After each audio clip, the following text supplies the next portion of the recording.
help people, don't sell to people. And you know what? That is like my mantra for life anyway. That is how I sell. Hey everyone, what's up? Welcome back to another episode of the Freelance Friday podcast. I'm your host, Latasha James. You can find me at the Latasha James. And I have to give a big thank you to @RemotelyAlex for today's episode. She slid in the DMs and suggested that I do an episode on finding clients through Facebook groups. And she actually even provided a really great list of Facebook groups that she's used to find clients for her own business, which we'll talk about in a little bit. So thank you, Alex. She also has a fantastic Instagram account.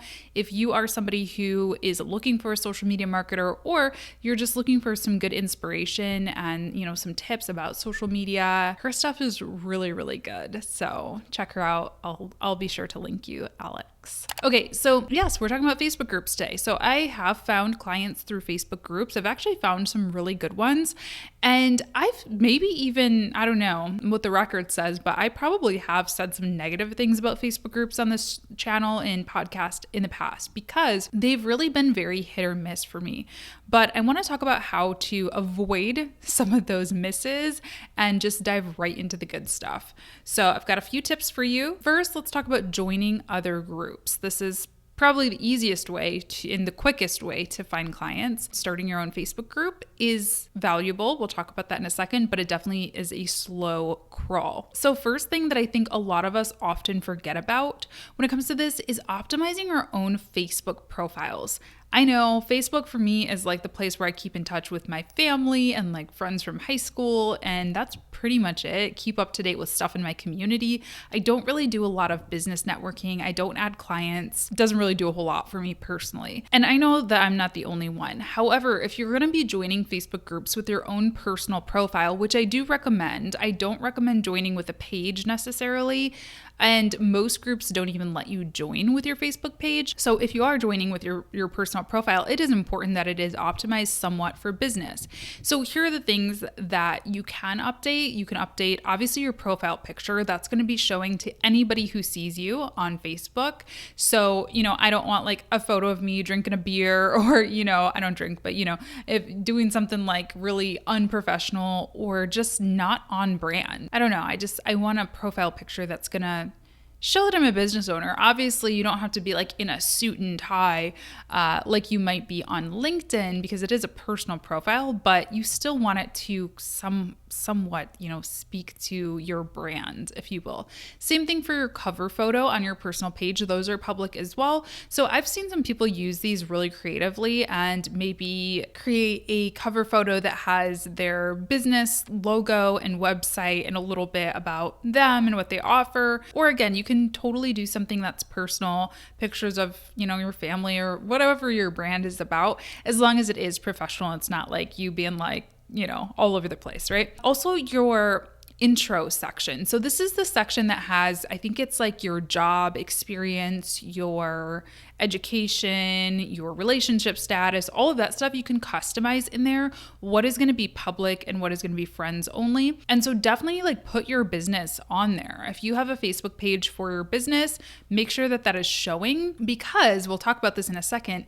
The Facebook group sell or pitch is not always quite so out there. Sometimes you gotta kind of hope that people can put together the pieces. I'll explain in a second, but make sure that you have that showing. And then also, you might want to have your relationship status to friends only if you don't want people to like track down your spouse or whatever the case is. You can tweak that stuff. So then you are going to want to join some groups. So I'm going to read out what Alex shared with me. There are 2 in here that I'm a part of and that I always recommend. And then there's 2 new ones. I'll talk about the 2 that I already know about. First is Freelancing Females.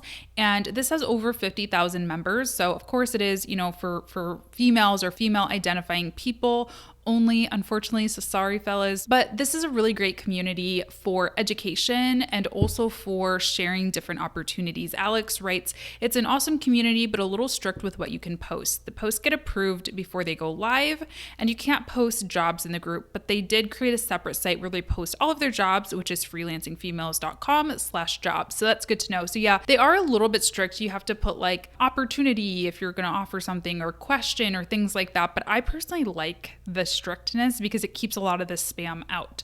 The other one that I always recommend to people is called Societygal, a community for creative female entrepreneurs of 32,000 plus. Here's what Alex says. She says, the community here is excellent. I think I even heard you mention it before. Yep. It's a huge mix of women who work in different jobs. There are a good amount of job opportunities as well. So one thing about this group that I've noticed is that it is like very lax. There are not a lot of rules in it, and I'm going to talk about rules in a second. But because of that, there can be some spam in there. So again, keep that in mind, but it's a pro and a con because you can also kind of post whatever you want in there. Now, Alex also shared 2 other groups that are specifically related to gig searching or job searching. There's Virtual Assistant Savvies, which has over 58,000 people in it. Amazing place for social media managers, VAs, writers, graphic designers, and Women Helping Women Entrepreneurs. This one's huge, 452K. It's a massive community, a bunch of different jobs posted, and I will link all of those groups down below. So again, thank you, Alex, for sharing those. Now let's get into the rules. This is kind of my first or my second tip for joining these groups is whenever you join these groups, make sure that you read through the rules really thoroughly because as I mentioned in these group descriptions, different groups have different rules. Some groups will allow you to post whatever you want, whenever you want. Some groups will allow you to share links. Some will not. Some have certain days when you can share stuff that you're working on, share opportunities. Some have different job boards, like the Freelancing Females one, where you need to submit jobs. So make sure to read through those thoroughly because you don't want to just start spamming, and you definitely don't want to do that unknowingly. You don't want to break the rules without knowing it and get a bad reputation. So read those very, very thoroughly. And then what you can do, because a lot of these groups do have certain sharing days and things like that. So maybe Monday is a sharing day on one of these groups. Just put a calendar reminder on your Google Calendar or Apple Calendar or your phone or whatever, and just say, okay, at noon, I'm going to check in on the Societygal group. I'm just making this up. I don't know what their actual days are, but at noon, I'm going to check in on that group and share my link or browse through the job board thread or whatever it is. So that's kind of what I did in the very beginning when I was actively seeking out new clients. Once you're in there and you get that part all figured out, an easy way to sort through some of these opportunities, because some of these groups are just so noisy, there's just so much going on, I don't even know where to start, is by using the search function. So Facebook groups, if you go and you look for the little magnifying glass, you can click on that and you can start searching for different keywords. So for example, I'm in a lot of podcasting groups, and I don't do a ton of this anymore, but I used to do a lot of podcast editing for people. So in those podcasting groups, since, podcasting isn't going to be a great keyword to use since it's a podcasting group, so everyone's talking about podcasting. So I would search for editor, editing, referral, things like that to look for people who are asking for referrals for editors. Similarly, if you were looking for a social media manager or any social media management, VA, like whatever your specialty is, type that into the search bar and you'll start to see a bunch of conversations that come up that reference those different keywords. Now, here's the next tip. Once you find those conversations, and this is when you do the search, but also when you're in these sharing threads or you're just in day-to-day conversation, whatever. Help people, don't sell to people. And you know what? That is like my mantra for life anyway. That is how I sell. I don't do like cold, hard pitches for people. I genuinely just want to help people.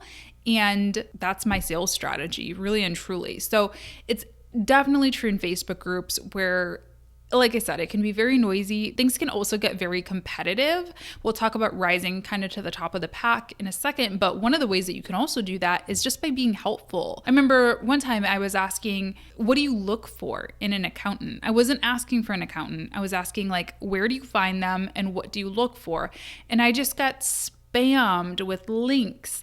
And I was like, okay, great. Like I see your website, but I don't know why you're better for me than anybody else. And that was my original question. It was, how do I know that I'm finding the right person? That was a really great opportunity for somebody to really help serve and demonstrate value. And I guarantee you the first person who said, these are the 5 things that you should look for. By the way, here's my link or whatever, or let me know if you have any other questions. I am an accountant and I'm happy to answer your questions for you. I would have probably hired them, but nobody did that. Everybody just spammed their links and I got turned off by it, and I found other ways to figure those answers out. So you really want to be helpful in your responses. And that's generally how my responses will go. If somebody's like, hey, I'm looking to hire a social media manager, where should I look? Or what should I know about hiring them? I'll give them a couple of good, solid tips that are going to help them whether they work with me or not. I'll say, hey, Lisa, I'm a freelance social media manager. I'm happy to answer those questions. Here's answer 1, here's answer 2. And if you have any other additional questions, feel free to send me a DM. I'm happy to chat, that kind of thing. So that's how I like to answer those questions and help people out, is just by helping people out. I also think it's important to just mind your manners in these groups. So again, don't be a spam bot, right? So one of the things that helps me avoid feeling like a spam bot is by asking to DM. I have a lot of content on this YouTube channel, right? I have answers to a lot of people's questions somewhere in these few hundred videos. So I'm often referring to them when I'm helping people when they come to me in DMs or whatever. But in a Facebook group, I'm not just gonna post my video link because it seems like I'm just trying to get views. So if somebody's like, hey, I'm looking to do a video podcast, what equipment do I need? Well, I have a video on that, but instead of just sharing that link, I'm going to say, hey, Amanda, awesome that you're looking to put your podcast on YouTube. Here's a couple of things that I use. I might give like a little teaser, like I use this microphone or blah, blah, blah. I use this editing software. I actually have a full video detailing my setup. If you'd like to see it, feel free to send me a DM or let me know if it's okay if I send you a DM with the link. I'm happy to share it with you. That way you're giving people the option to kind of opt in, and you could replace the video thing with anything else. Maybe it's a freebie that you have to offer. Maybe it's a free consultation that you have. Maybe it's your discovery call link. And if it really is relevant, just ask. They can ignore you. They can choose to take you up on it. And it also gives you a heads up, because here's the thing about Facebook is if somebody DMs you who you're not connected with, like you're not friends with, it will often send it to this other folder. It's called message requests, I think. So if somebody says, oh yeah, I just DM'd you, I'd love the link, that gives you a heads up to check your message requests folder. And on the other side, if they say, yes, please send it to me, I'll say, great, just sent you the DM. Just FYI, it might be coming to your message requests folder, so be sure to check that. So that's what I like to do about the whole DM situation. Now, what about when you're replying to a direct hiring request? Because those examples I gave were more of like knowledge sharing, like, hey, I think I need a social media manager. What should I know? That kind of thing. But if somebody is saying, I need a social media manager, here's the job description, here's where the job's located, XYZ, here are my recommendations. So first, read the full description. And this is true for any job board or anything, but please, in Facebook groups especially, read the full description. This is gonna help you, number one, determine if it's a good fit for you. Is it a remote job? Is it on site somewhere? Is it freelance? Is it full-time, etc.? But then it's also going to help you determine if you should be DMing them, if you should be emailing, if you should be following a link to apply, or some other method of applying. If it's not specific about that, what I usually do is I'll send a DM with like the more sensitive information. And then I'll also comment below. I'll say, hey, this sounds like a great opportunity. I just sent you a private message with my portfolio link and, whatever else they asked for, if anything. So let me know if you have any additional questions. And again, I like to leave that comment there just so people know to check their message requests once again, because otherwise it will probably just be sitting there lonely and nobody will know. But again, a lot of times these posts will actually ask you to send an email or apply using an apply link or something like that. Now, remember how I talked about setting yourself apart from the pack? Well, let me tell you, because I've hired on Facebook groups too, or tried to. I don't think I've ever actually found anyone that I ended up hiring, but I have posted about it. And you get a lot of people saying, oh my gosh, I'd be a perfect fit for this. I'm interested. Okay, but why? Like, why are you the perfect fit? So always send some additional materials along. Don't just send your website. Don't just send nothing. Make sure that you're sending something else. So this can be a portfolio or a one-pager, kind of a snapshot of work that you've created. If you have my social media management toolbox, there is a little portfolio deck that is completely plug and play in Canva, which works perfectly for this because it gives you space to write a little bit of information about your company, a little bit of, mini case studies, if you will, kind of a sampling of your work, some of the clients that you've worked with, some testimonials, all together in one really nice PowerPoint presentation or Canva, PDF kind of presentation. So I love sending something like that just because it's kind of like the first level, the first introduction to me and my brand. It just gives this high level overview of what we do. And then if somebody needs more information, I might send them a detailed case study, which we also have as a template in the social media management toolbox. Of course, I'll leave that linked up down below. It's always linked below. So that's something that you can offer. Another thing that you can do in addition to that, or maybe instead of that, if you don't have something like that, although I really do recommend you have something like that on hand, not just for Facebook groups, but for any type of inquiry that comes in. So in addition to that, you can do a little video. Videos improve my response rate so much. I love to use this tool. It's called Vidyard, and you can just record like a really quick computer, like webcam video. And what I would do if I was applying for a Facebook group gig or job, I would just say, hey, saw your post. I just wanted to introduce myself. My name's Latasha. I own a marketing company called James and Park. We specialize in content creation and marketing strategy. I'd love to hop on an intro call with you. Checked out your website. It looks really awesome, and I'm really excited to learn more about your business and what goals you're looking to achieve this year. So I'll leave a link for my discovery call in the message that I'm sending along with this video. Looking forward to meeting you. It can just be simple like that. What was that, 20 seconds or something like that? But just seeing your face, hearing their name. I mean, I'm pretty sure I've heard a study before about people liking to hear their name. Like, people love to hear their name. They love that bit of personalization. And it really takes you from being like a Facebook group applicant to Latasha, or Alex, or insert name here. It just puts a face to the name and makes you a lot more real.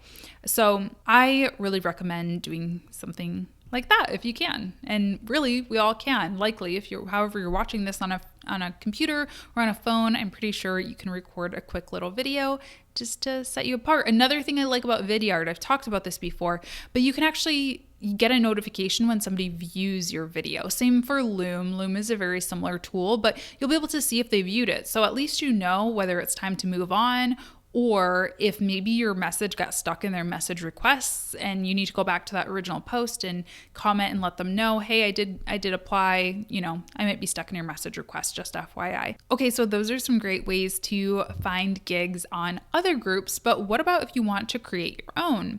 So first tip I have for that is to think really carefully about your group name and URL, more specifically the URL, because the name you can change, but the URL you can't change after, I think it's 500 members. So keep that in mind. And I really like to think about keywords here. So if my group is for people who are social media managers, I want social media managers in the URL and the group name. I think I kind of made a mistake with mine because mine is like the Freelance Friday podcast community, which it has freelance in it, so at least that's one keyword, but I'm kind of limiting my reach because there's only so many people on Facebook who are searching for Freelance Friday. Most people will be searching for like freelancing jobs or social media management or something like that. So I can still change it, and I'm kind of rethinking that. I'm trying to figure out if I should or if I am going to. My second tip is to set up screening questions for your group. So Facebook gives you the option to add some kind of pre-screeners.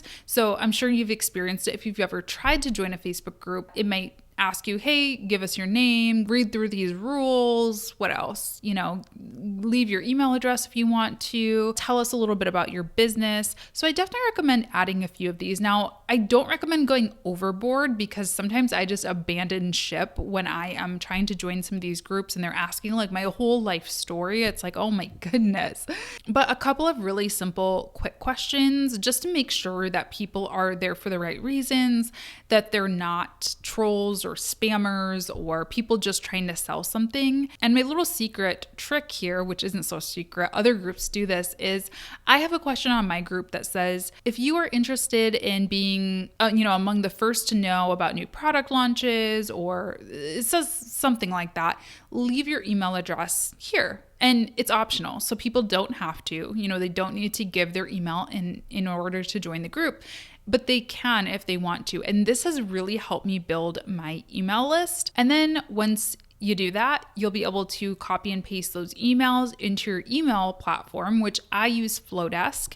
I think it is fantastic. It allows you to set up automations and nurturing sequences. So a nurturing sequence is going to allow you to, send them a first email saying, welcome to the club or welcome to the group, or, whatever it is that you want to provide them. Maybe give them a free ebook or something. You could easily add that as your question in the pre-screener to encourage people to sign up, give them a freebie, whatever it is that you want to do. And then you set them up on an email sequence that gives them, an email with a helpful tip, maybe a second email with a helpful tip, or, a newsletter type story or educational type of material. Then maybe the third or fourth email, you go in with a tripwire offer. So tripwire is going to be a really low price, like no duh type of product. So I have courses that are really low cost, or my membership is only $37 per month. So something like that is going to be, if I'm developing that relationship with them and really nurturing them, it should be kind of like a no-brainer for them. It's like, oh yeah, of course. Do I want 4 masterclasses and a mastermind and all this stuff per month for $37? Absolutely. And then they say yes to that. Then you keep it going, you keep adding some value with additional emails in your sequence. And then maybe, the 7th or 8th email is an offer for a higher ticket product or item or service or a discovery call or something like that. So that's a really great way to get people kind of building that relationship with you and ultimately turn into paying clients just from a Facebook group. Now, you should also be posting in your Facebook group, so don't just set it and forget it. Make sure that you're hopping in there regularly and sharing advice, sharing tips, doing content that is specific to that group if you can. So maybe that's a live video or a comment thread. You can do polls, you can do questions, you can do so many things. So it is really important, obviously, to get in there. And when you're first building up a Facebook group, you do have to be in there a lot. My group now, it pretty much just runs itself. It's, really user moderated, if you will. I'm not having to start conversations a ton. But in the beginning, I was having to make a point to really get in there every day. And you can also schedule. So that's something I like to do as well. I would just schedule out posts to, go out every day without me having to be on my computer or on my phone every single day. And again, I think the trick here is to help, not sell. And it's that old way of thinking of, if I'm getting this much value from Latasha's free group, of course I want to join her paid group. It is probably amazing. She gives so much value in her free group. Now, of course, there are always going to be people who only want the free stuff. And this is something that I have kind of had to pull back on, because as a business owner, I do have to prioritize my time. So I really cannot just be sitting in my Facebook group, posting every single day, all the time, 24/7, and getting no return on my investment there. So I do have to be careful and really just spend a couple hours, maybe an hour per week in the free group, and really prioritize my paid group and my coaching clients and things like that. So keep that in mind. But if you do it right, you probably will see a lot of those same faces in that free group move over to your paid offers. All right, I hope that this episode was helpful. I think that Facebook groups can be a phenomenal way to find clients. Like I said, I've definitely found clients. I found really one of my first podcast editing clients ever in a Facebook group, so that was great. So I'm going to link the groups that Alex recommended, and I might just throw a couple additional ones that I recommend. Thanks so much for tuning in today. I hope you enjoyed it, and I will see you in the next one. Bye. Thanks for tuning in to today's episode. Show notes for this episode are available at latashajames.com/podcast and contain all of the links I may have mentioned today, as well as an invitation to join my private Facebook group, the Freelance Friday podcast community. Thanks so much. We'll talk soon.